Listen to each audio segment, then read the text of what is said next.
My cat is home. My cat is home. Na-discharge na yung pusa ko galing hospital. So, salamat po, Panginoon. Thank you, Lord. Thank you, Lord. Borg! Magkano yata yung ano? So, ito po yung different foods niya. Ito yung galing sa doctor's office. I mean, sa hospital. Tapos, bibigyan ko siya ng kaunting.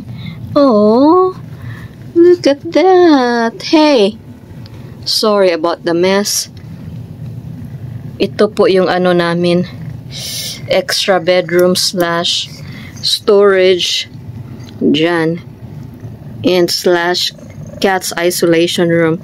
Wawa naman itong kamay ng puso ko. You okay, baby girl? Are you okay? Come on, drink water. Alam mo ba grabing iyak ko sa'yo? Lord, please continue to heal her, Lord God. Hyper, hey, drink your milk.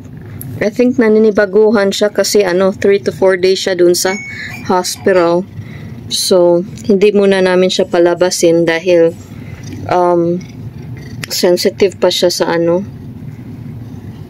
sa mga viruses sa labas. So, i-isolate muna siya namin for the meantime. Yan. Galing lang akong nagpinta. Come on, drink your milk. At least she's purring. Oh, hindi pa rin masara yung niya. Yung bibig niya dahil sa inflammation, but at least, What? Seriously, dude? Ba't mo tinatabunan yung milk mo?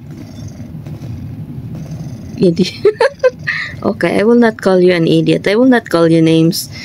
Kasi yung pag natutuwa kami sa mga pusa namin, tinatawag namin silang baliw. But, What are you doing? Are you still full? Yung mga pusa kasi, or even yung mga lions, yung mga cat family, pag busog pa sila, tapos may pagkain sila, tinatabunan nila yung pagkain nila, tapos, babalikan nila yan after their food, pag nagugutom na naman sila, tinatabunan nila yung pagkain nila para hindi makuha ng iba. So, yun. At least now, she's eating. And, I think kabago-bago pa lang yung lumabas galing sa cage dyan. So, yan. Tapos doon sa nag-dextrose ito, nag-IV fluids ito siya. Dinalagyan ng electrolytes para hindi siya ma-dehydrated. So iiwan ko lang yung niya, may tubig siya, may pagkain, may milk. So may din siya, litter box. In other words, kung gusto niyang umuo, dyan siya pumunta. Kung gusto naman niyang matulog, may bed dyan. So, storage room namin ito. Lahat ng mga gunks ko dito ko linalagay. Mga junks. No, hindi naman junks. Tingnan mo, ito yung pang ko. Mga pinupulot ko sa dumpster. Jumping na ginagawa ko. Yun. So, magpahinga muna yung miming ko. And then Lord, please continue to heal her. She looks a lot better compared to when she left here. Borg! Tatawagin ko yung asawa ko. Cora? Yeah. How much did you pay? Right. How much? Quite a bit. How much?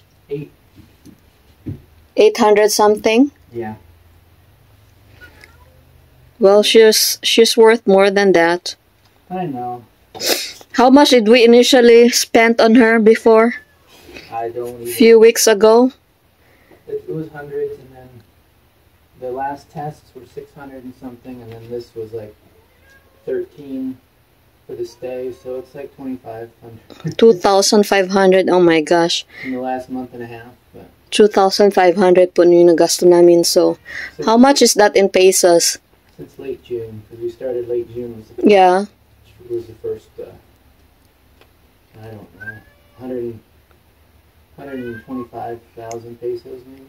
125,000 pesos. Oh well, she's worth it. I don't care. Maubos lahat ng pera namin. Huwag lang magkasakit yung mga pusa namin. Right? Right. Thank you. So she's not eating yet. She's just licking her food. And then this doofhead, she tried to cover her milk. Covered her milk. Yeah. Weirdo. But okay, I think she looks a lot better compared to when we brought her there. Yeah, they just said the only thing they said was, well, we've got the what do you call it, that antibiotic, which is twice a day. Mm-hmm. Starts with a B. I think they were on that years ago, but it's a different type. Yeah. And then just make sure she's drinking. And Yeah, we would not let her go out yet. I'm gonna put my clothes here so she can lie down if she misses. Oh, yeah, I think, I think she's feeling at home now. She knows our house smell. Okay, let's go play. I don't want to go. Well, I don't. If you don't, I can't then. Oh.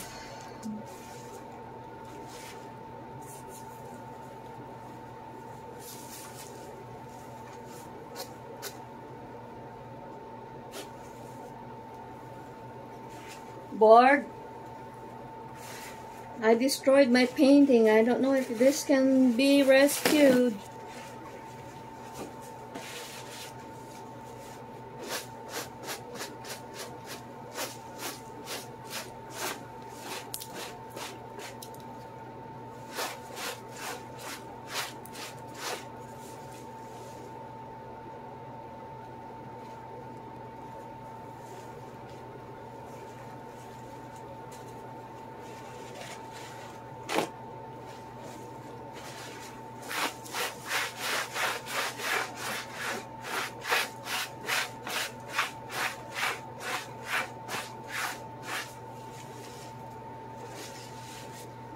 What in the world?